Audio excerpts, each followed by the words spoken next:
সুপ্রিয় মালয়েশিয়াগামী প্রবাসী ভাই ও দর্শকবৃন্দ সবাইকে জানাই আন্তরিক শুভেচ্ছা ও অভিনন্দন। আশা করছি সবাই ভালো আছেন। আজকের ভিডিওটি অত্যন্ত গুরুত্বপূর্ণ, কারণ আজ আমি বিস্তারিতভাবে জানাবো মালয়েশিয়া কলিং ভিসার জন্য কি কি ডকুমেন্টস প্রয়োজন, কোন ধাপে কিভাবে প্রস্তুতি নিতে হবে আর কোন ধাপে আপনি কি করবেন। পুরো ভিডিওটি মনোযোগ দিয়ে দেখলে ইনশাল্লাহ আপনি সবকিছু একদম পরিষ্কারভাবে বুঝে যাবেন। এই জন্য ভিডিওটা কেউ স্কিপ না করে সম্পূর্ণ দেখার চেষ্টা করবেন। তাহলে চলুন আমাদের ভিডিওটা শুরু করা যাক।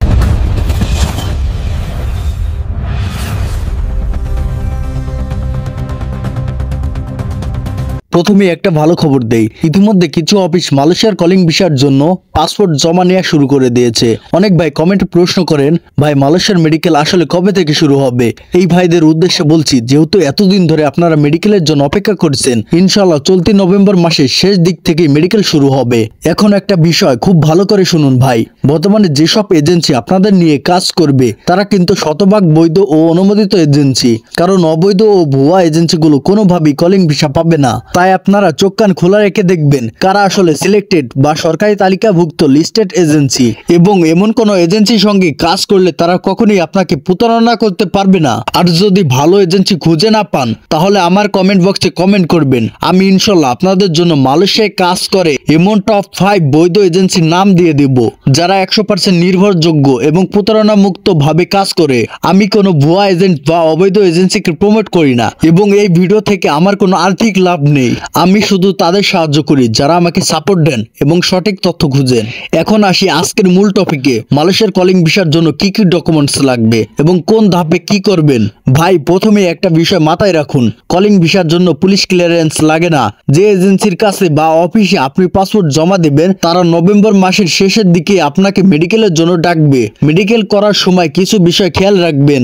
আপনাকে যেই মেডিকেল সেন্টারে যেতে বলা হবে সেখানেই যাবেন। সেখানে টেস্ট করার সময় প্রতিটি টেস্ট সম্পূর্ণ হয়েছে কিনা সেটা নিজে জিজ্ঞাসা করবেন, কারণ অনেক সময় অর্ধেক টেস্ট শেষ করে চলে গেলে রিপোর্ট আসে না, তখন আপনাকে আবার ঢাকায় এসে পুনরায় মেডিকেল করতে হয়, ফলে আপনার ভিসা প্রসেসিং অনেক দেরি হয়ে যায়। তাই সব টেস্ট সম্পূর্ণ হয়েছে কিনা নিশ্চিত হয়ে তারপরে বের হবেন, এবং এরপর মেডিকেল রিপোর্ট ফিট হলে এরপর আপনাকে ব্যাংক অ্যাকাউন্ট খুলতে হবে। তারপর 3 দিনের পিডিও ট্রেনিং করতে হবে। এই ট্রেনিংটি টিটিসি টেকনিক্যাল ট্রেনিং সেন্টারতে হয়। মনে রাখবেন ভাই, এই ট্রেনিং ছাড়া আপনি ম্যান পাওয়ার প্রসেস করতে পারবেন না। আর যদি আপনি ভিসা আসার আগে ট্রেনিং করেন তাহলে সেটা কাজ করবে না। তাই ভিসা আসার পর ট্রেনিং করবেন। অনেক সময় ট্রেনিং সেন্টারে সিট না থাকলে আপনাকে 10 থেকে 15 দিন অপেক্ষা করতে হয়, যার ফলে ফ্লাইটের দেরি হয়। তাই আগে থেকে পরিকল্পনা করে ট্রেনিং সম্পন্ন করবেন। 3 দিনের ট্রেনিং শেষ করার পর অফিস থেকে আপনাকে ই ভিসা দিয়ে দেবে। ই ভিসা পাওয়ার পর টেকনিক্যাল ট্রেনিং সেন্টারে গিয়ে আবার ফিঙ্গার দিবেন, এবং ফিঙ্গার সম্পন্ন হলে বিএমইটি থেকে একটি সাকসেস কপি পাবেন। এখন এই 3টি জিনিস একসাথে রাখবেন: বিএমইটি সাকসেস কপি, ব্যাংক অ্যাকাউন্টের মানি রিসিট বা স্লিপ, 3 দিনের ট্রেনিং সার্টিফিকেট। এই সব কাগজ সহ আপনার এজেন্সির অফিসে জমা দিয়ে দেবেন, এবং ওরাই এরপর আপনার ভিসা প্রসেসিং এর পুরো কাজ সম্পূর্ণ করবে এবং আপনাকে ফ্লাইটের তারিখ জানিয়ে দেবে। তো ভাই, এই ধাপগুলো যদি আপনার জানা থাকে তাহলে আপনি খুব সহজেই বৈধভাবে এবং নিশ্চিন্তে মালয়েশিয়া যেতে পারবেন ইনশাআল্লাহ। তো আজকের ভিডিও এখানেই শেষ করছি। এরকম আরো তথ্যপূর্ণ ও সহায়ক ভিডিও পেতে আমাদের চ্যানেলটি সাবস্ক্রাইব করে পাশে থাকুন। সবাই ভালো থাকবেন, সুস্থ থাকবেন। ধন্যবাদ সবাইকে।